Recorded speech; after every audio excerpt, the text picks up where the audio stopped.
हर हर महादेव। हे शिव भक्तों, देवों के देव महादेव की भक्ति का परम पावन और सबसे प्रिय महीना यानी सावन का महीना आरंभ हो चुका है। और इस पावन महीने में भोलेनाथ की असीम कृपा प्राप्त करने के लिए संपूर्ण ब्रह्मांड की दिव्य शक्तियाँ जागृत हो जाती है। इसलिए यदि आप अम्बे माँ कृपा चैनल पर नए हैं और महादेव की कृपा सदैव अपने परिवार पर बनाए रखना चाहते हैं तो सबसे पहले अम्बे माँ कृपा को सब्सक्राइब जरूर कर लें। इस महाज्ञान से भरी वीडियो को दिल से एक लाइक करें और कमेंट बॉक्स में पूरी श्रद्धा के साथ हर हर महादेव, जय भोलेनाथ या नमः शिवाय अवश्य लिखें ताकि भोले भंडारी आपकी झोली खुशियों से भर दे। प्रिय भक्तों, सावन का महीना कोई साधारण महीना नहीं है। यह साक्षात शिवत्व को अपने भीतर समाहित करने का पावन समय है, जहाँ प्रकृति भी हरी भरी होकर महादेव का अभिषेक करती है। इस पावन महीने में यदि हम कुछ गुप्त नियमों, उपायों और वर्जित कार्यों का ध्यान रख लेते हैं तो हमारे जीवन से 7 जन्मों की गरीबी, कंगाली, रोग, दोष और कष्ट क्षण भर में नष्ट हो जाते हैं। आज अम्बे माँ कृपा के इस विशेष अंक में हम सावन के सोमवार व्रत, शिव साधना और शास्त्रों के उन परम गोपनीय रहस्यों के बारे में विस्तार से बात करेंगे, जिन्हें यदि आपने समझ लिया तो आपकी 7 पीढ़ियां राज करेगी और जीवन में कभी किसी चीज का अभाव नहीं रहेगा।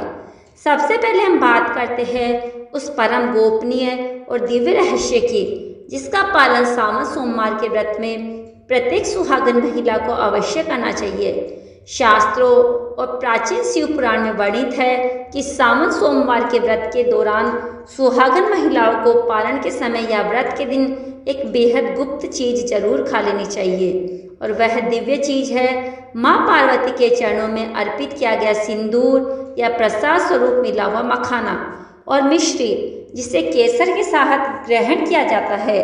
धार्मिक मान्यताओं के अनुसार सावन के महीने में माता पार्वती ने साक्षात महादेव को पति रूप में प्राप्त करने के लिए कठोर तपस्या की थी। इसलिए जो भी सुहागन महिला सावन सोमवार के दिन पूजा के समय माता गौरी को भीगे हुए चने या मखाने का भोग लगाती है और पूजा संपन्न होने के बाद उस प्रसाद में से एक दाना अपने मुख में सबसे पहले रखती है तो उसके सुहाग की आयु अखंड हो जाती है। पति को दीर्घायु प्राप्त होती है, उनके व्यापार और नौकरी में दिन दूनी रात चौगुनी तरक्की होती है, और उनके वैवाहिक जीवन में यदि कोई तनाव या कलेश चल रहा होता है तो वह हमेशा के लिए समाप्त हो जाता है। यह एक ऐसी गुप्त चीज है जिसे खाने से महिला के भीतर सकारात्मक ऊर्जा का प्रभाव होता है और माता मंगला गौरी की कृपा से उसका घर हमेशा धन धान्य से भरा रहता है। आगे बढ़ते हुए सावन के इस पावन महीने में साक्षात कामधेनु का रूप मानी जाने वाली गौ माता की सेवा का जो महात्म्य है वह अनंत गुना फल देने वाला बताया गया है।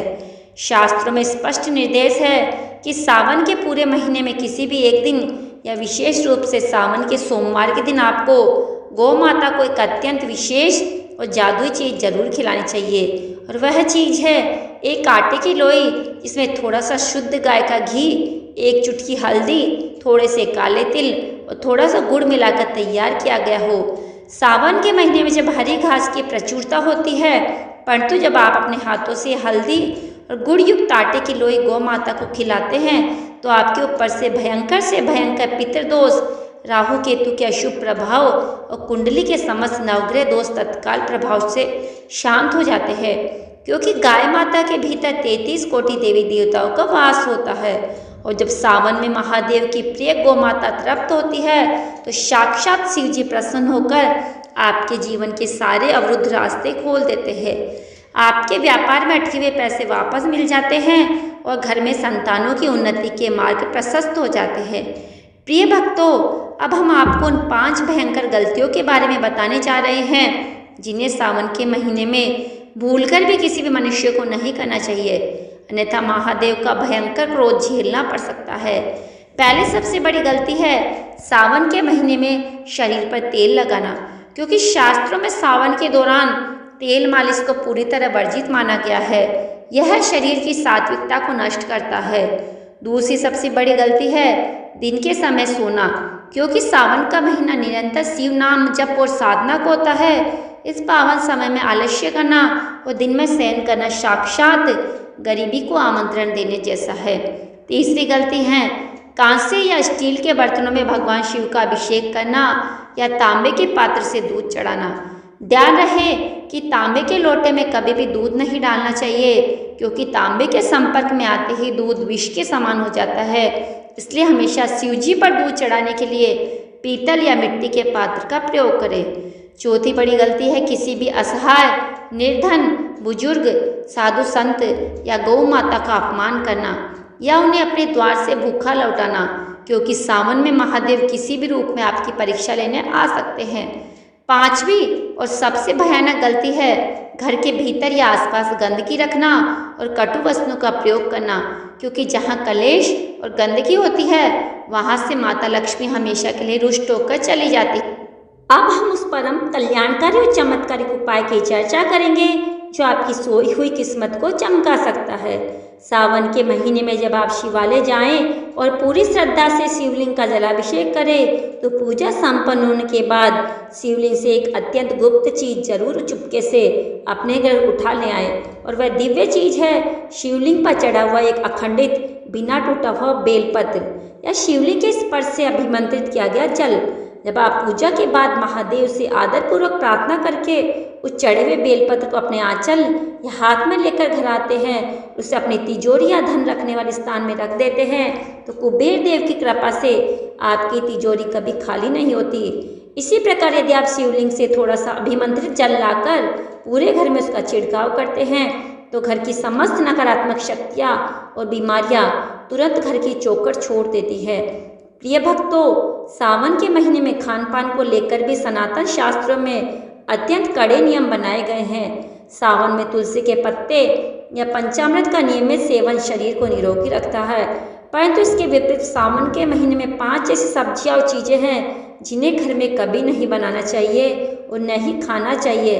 पहली चीज़ है हरी पत्तेदार सब्जियां या साग, दूसरी चीज़ है बैंगन, तीसरी चीज़ है लहसुन और प्याज, चौथी चीज़ है मूली व कटहल, और पांचवी सबसे महत्वपूर्ण चीज़ है मांस, मदिरा या नशीला पदार्थ। इसी प्रकार महादेव की पूजा करते समय शिवलिंग पर तुलसी दल, केतकी के फूल, सिंदूर, शंख का जल और हल्दी चढ़ाना भी पूरी तरह वर्जित माना गया है।